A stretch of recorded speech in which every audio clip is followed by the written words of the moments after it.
Welcome back, students. Actually, we were discussing all about the progressive or traveling waves in previous videos, where actually we have studied about what are progressive waves and their characteristics, and wave equation for the traveling waves, and the numericals based differential equation for the traveling waves. After that, we have come at the discussion for particle velocity of progressive waves. Then we will discuss the wave velocity for the progressive waves. So come the particle velocity. Actually, as we know, the in any medium, if the disturbance travels with a different velocity, with a constant velocity rather, and particles of the medium vibrate about their mean positions at different velocities. That is, the velocity of disturbances are different to the velocities of the particles of the medium. तो कुल मिलाकर आप समझिए कि wave velocity, wave जिस velocity से आगे बढ़ता है उसको कहते हैं वो कांस्टेंट होता है, और किसी मीडियम के पार्टिकल्स वाइब्रेट करते हैं अपने मीन पोजीशन से, उनका एक वेलोसिटी होता है और ये कांस्टेंट नहीं होता है।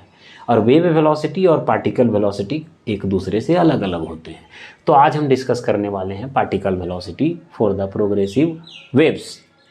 तो यहीं हम पार्टिकल वेलोसिटी को डिफाइन करें तो पार्टिकल वेलोसिटी को आप डिफाइन करेंगे तो कैसे कहेंगे, तो it is the velocity with which particles of the medium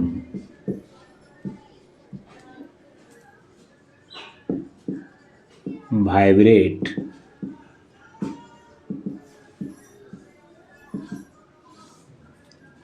along about their mean positions.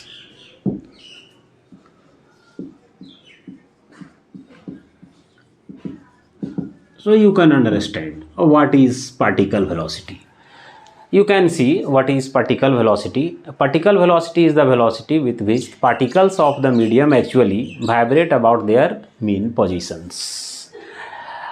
समझिए कैसे सो और डिनोट कैसे करते हैं. Actually it is denoted by V base P. वो हैबिट पर है. V base P represent the particle velocity. यहाँ हम प्रोग्रेसिव वेव का पार्टिकल्स का जो वेव होगा उस मीडियम के पार्टिकल्स का वेलोसिटी कैलकुलेट करेंगे. अब समझिएगा क्या है. सो मान लीजिए कि these are the particles of the medium in which progressive waves are propagating throughout the medium. तो actually waves propagate with a constant velocity called wave velocity. Wave velocity का फॉर्मूला नेक्स्ट लेक्चर में calculate करेंगे. And the particles of the medium vibrate about their mean positions. चाहे इस तरह से vibrate करे चाहे इस तरह से वाइब्रेट करे, whether it is in transverse nature और इन लॉन्गिट्यूडनल नेचर. तो मीन पोजीशन से जो भी वाइब्रेट करेगा पार्टिकल जिस वेलोसिटी से, this velocity is the particle velocity. अब पार्टिकल वेलोसिटी का हम एक्सप्रेशन निकालेंगे. तो पार्टिकल वेलोसिटी का एक्सप्रेशन हम फार्मूला जो डिराइव करेंगे वो आइए पार्टिकल वेलोसिटी का फार्मूला पर. तो एक्सप्रेशन, तो सबसे पहले हम देखें कि जो तो एक्सप्रेशन के लिए सबसे पहले आप एक कंसीडर कर लें प्लेन प्रोग्रेसिव वेव या ट्रैवलिंग वेव. ये हो गया टाइम को रिप्रेजेंट कर रहा है, ये तो वाई एक्सिस को रिप्रेजेंट कर रहा है पार्टिकल्स का डिस्प्लेसमेंट, और वेव इस दिशा में प्रोपागेट कर रहा है. और ये हो गया आगे बढ़ रहा है वेव अलोंग एक्स एक्सिस. तो कोई भी पार्टिकल, ये एम्पलीट्यूड हो गया वेव का, यानी पार्टिकल का वर्टिकल डिस्प्लेसमेंट है ना, ये समझ लीजिए. और पार्टिकल जो वाइब्रेट करेगा तो मान लीजिए इस नेचर का है, ट्रांसवर्स नेचर का है, तो वाई. तो यहाँ आप समझिए कि displacement relation for the progressive wave और ट्रैवलिंग वेव। तो प्रोग्रेसिव वेव का यदि हम डिस्प्लेसमेंट रिलेशन देखें तो इसका डिस्प्लेसमेंट रिलेशन होता है, पार्टिकल तो वाइब्रेट कर रहा है ट्रांसवर्स नेचर में, तो पार्टिकल का जो वाइब्रेशन होगा एक्स एक्सिस से ऊपर होगा या नीचे होगा, तो वाई एक्सिस है, तो Y axis which is the function of X and T, ये एक्स एक्सिस का जो वेव आगे बढ़ रहा है उसका फंक्शन होगा और टाइम का फंक्शन होगा। अब इस जो डिस्प्लेसमेंट रिलेशन होगा उसमें हो गया ये is the amplitude of the wave and sine omega T minus के एक्स, वेयर कौन सारे क्या क्या हैं, ये हो गया क्या amplitude of the wave, okay, and omega as we know 2 pi nu और 2 pi over t angular frequency और angular velocity we can say, and here k 2 pi over lambda, या आप इसे प्रोपागेशन कांस्टेंट कहते हैं या वेव वेक्टर कहते हैं, प्रोपागेशन कांस्टेंट या इसको एंगुलर वेव नंबर भी कहते हैं, एंगुलर वेव नंबर, और लैम्बडा से सब परिचित हैं, इज द वेवलेंथ, और एक्स का हो गया एक्स एक्सिस का डिस्प्लेसमेंट, है ना, एक्स एक्सिस के अलोंग डिस्प्लेसमेंट। तो ये हो गया पार्टिकल का displacement at an instant T where is the amplitude, omega हो गया एंगुलर फ्रीक्वेंसी या वेलोसिटी के प्रोपागेशन कांस्टेंट। तो स्टूडेंट्स आपको कैलकुलेट करना है पार्टिकल वेलोसिटी, पार्टिकल जो अपने मीन पोजीशन से वाइब्रेट कर रहा है उस किस वेलोसिटी से वाइब्रेट कर रहा है वो वेलोसिटी। तो सबसे पहले क्या करें, इक्वेशन 1 कंसीडर करें आप इसे, और इस इक्वेशन को आप डिफरेंशिएट करिए टाइम के रिस्पेक्ट में। उस समय एक्स को कांस्टेंट रख लीजिए क्योंकि इधर का हमको नहीं लेना, पार्टिकल इधर वाइब्रेट कर रहा है, तो यदि एक्स को आप कांस्टेंट ले लीजिए, टाइम के रिस्पेक्ट में इसको आप डिफरेंशिएट करें तो हम पाते हैं ऑन डिफरेंशिएटिंग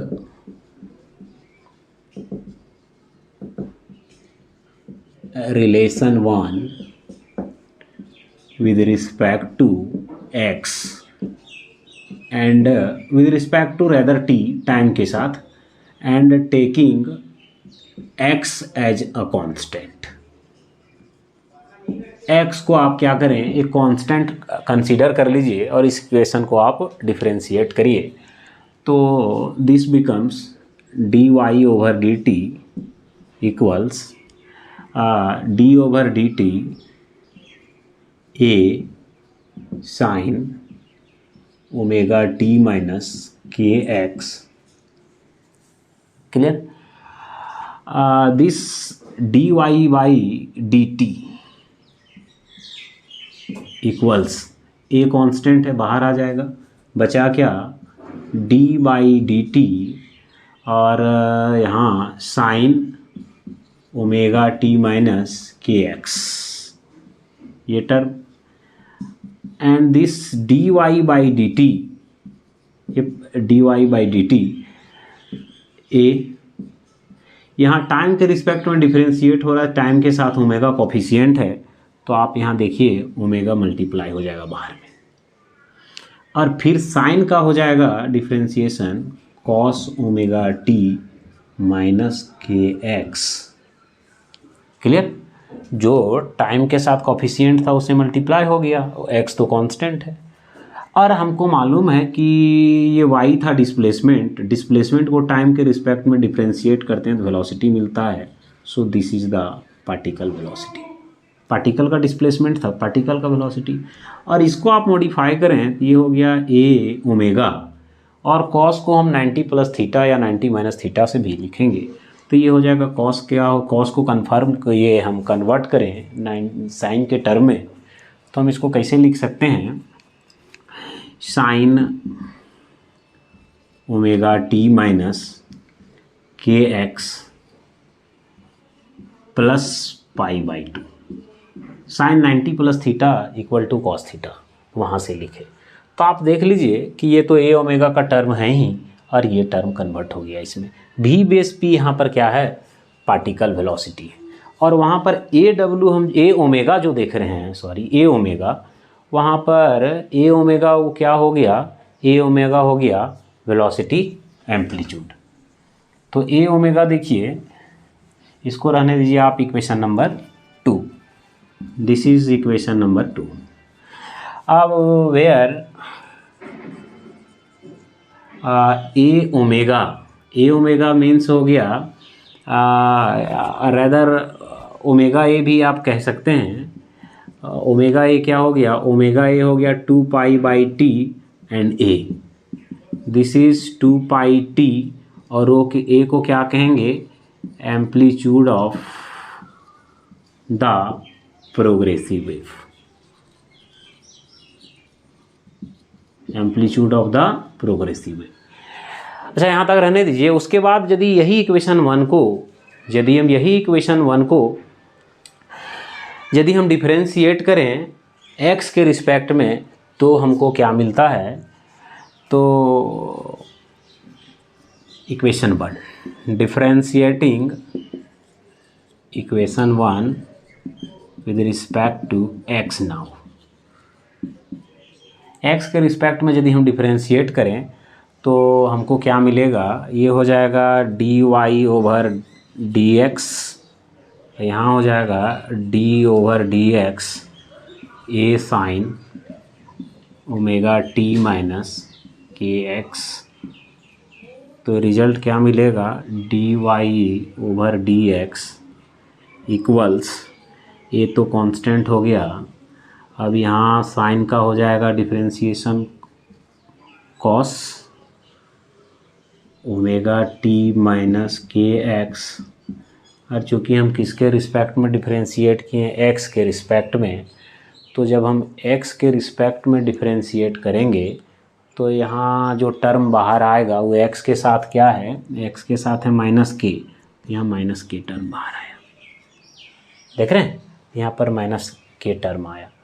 तो इसको तो dy बाई dx जो देख रहे हैं वो स्लोप बता रहा है ना, ये जो है वो स्लोप बता रहा है। इसको आप कंसीडर कर लें इक्वेशन नंबर 3। अब आप देखिए कौन कौन इक्वेशन रहा हमारे पास, रैदर इक्वेशन कौन कौन मिला, equation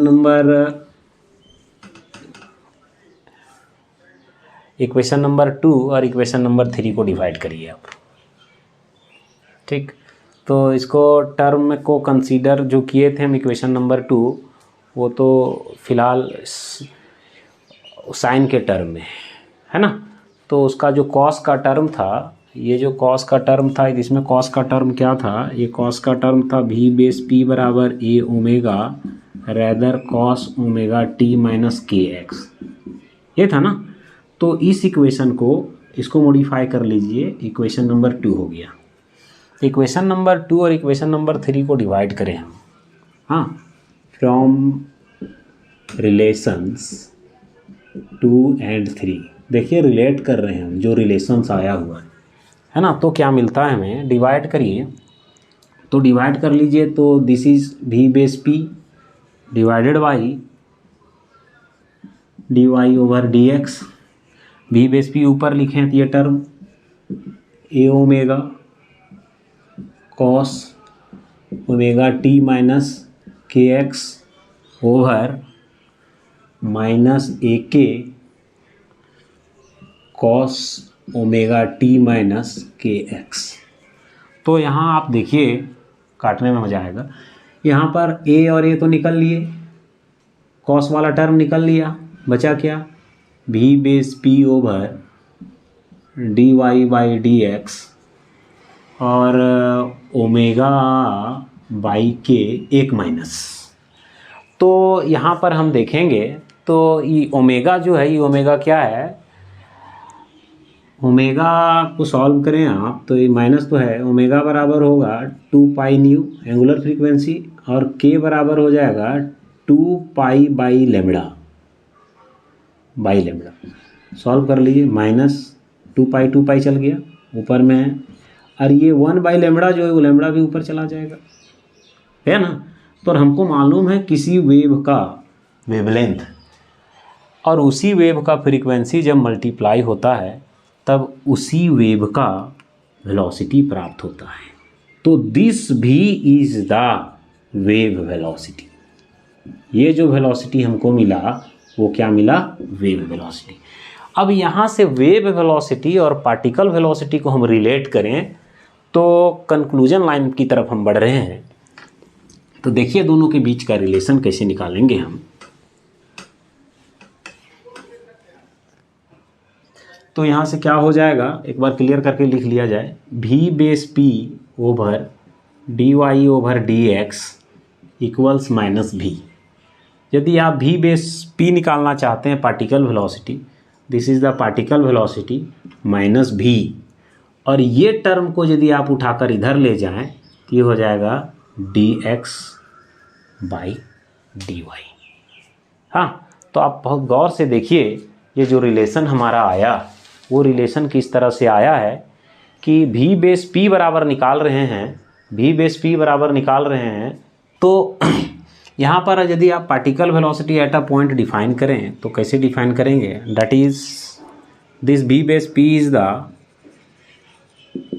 particle velocity at a point equal to negative, this is wave velocity, this is wave velocity into this is the slope.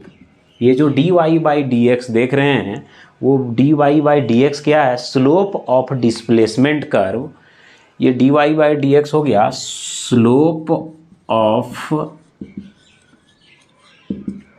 Displacement curve at that point. यानी कि जिस पॉइंट पर particle का particle velocity निकाल रहे हैं उसी point का डिस्प्लेसमेंट कर्व का स्लोप बताता है ये dy बाई dx। तो हम रिलेशन देख लिए किसके किसके बीच? Particle velocity and wave velocity for a progressive wave. और उस वेव का जो वेलोसिटी है उस वेलोसिटी का amplitude of the particle velocity is a omega. उस वेलोसिटी का तो वेलोसिटी कांस्टेंट नहीं ना है, तो फ्लक्चुएटिंग है, तो मैक्सिमम वेलोसिटी हो गया ये ए ओमेगा। यदि आप पार्टिकल का एक्सेलरेशन निकालना चाहेंगे तो पार्टिकल का एक्सेलरेशन कैसे निकालेंगे? कि पार्टिकल एक्सेलरेशन तो आप पार्टिकल एक्सेलरेशन निकालने जाइएगा तो ये वेलोसिटी तो आपको पता है कि rate of change of velocity is called acceleration. So D Y D T और यहाँ v बेस p है ना। आप इसको डिफरेंशिएट करिएगा तो आप आराम से निकाल सकते हैं। और v बेस p जो पार्टिकल वेलोसिटी का रिलेशन आया था वो हमारा क्या आया था? पार्टिकल वेलोसिटी का रिलेशन आया था a omega cos omega t minus के एक्स। अब इसको आप डिफरेंशिएट करिएगा तो ए ओमेगा तो ऑलरेडी बाहर हो जाएगा। उसके बाद कॉस का डिफरेंशिएशन लेंगे तो हो जाएगा minus sign omega T minus के एक्स। ओके, और टाइम के साथ ओमेगा है तो कॉफिशिएंट एक ओमेगा बाहर आएगा। तो ये पार्टिकल का एक्सेलरेशन पार्टिकल एक्सेलरेशन क्या निकल करके आया? Minus A omega square this term. तो आप पार्टिकल का वेलोसिटी निकालनी है, पार्टिकल का एक्सेलरेशन भी निकाल सकते हैं। और भी आगे मॉडिफाई करें तो ए बेस p बराबर माइनस, इसको आपको पता है कि ए साइन ओमेगा टी माइनस के एक्स के जगह हम y लिख सकते हैं। और यहाँ बच क्या रहा है? केवल ओमेगा स्क्वायर बच रहा है। और से देखिए आप पार्टिकल एक्सेलरेशन जब निकालते हैं तो जो निकला वो क्या निकल करके आया कि ए बेस p बराबर particle acceleration is minus omega square into Y. तो यहाँ से भी निकाल के आप देख लिए। अब इसको हम डिफाइन करना होगा, कैसे हो गया? A square of the angular frequency times the displacement of the particle in progressive wave. तो this was all about the mathematical relationship of particle velocity with the other quantities like wave velocity, particle acceleration तो आज के video में इतना ही रहने दीजिए, और आगे का टॉपिक भी आप समझ सकें, पढ़ सकें इसी तरह से, तो इसके लिए चैनल को सब्सक्राइब कर लीजिए, लाइक कर लीजिएगा, शेयर भी कर लीजिए ताकि आपके फ्रेंड्स भी पढ़ सकें। और इसके बाद जो वीडियो होगा वो होगा वेव वेलोसिटी पर। चलिए, तो आज इतना ही रहा। इतना देर तक वीडियो में बने रहने के लिए विशेष धन्यवाद।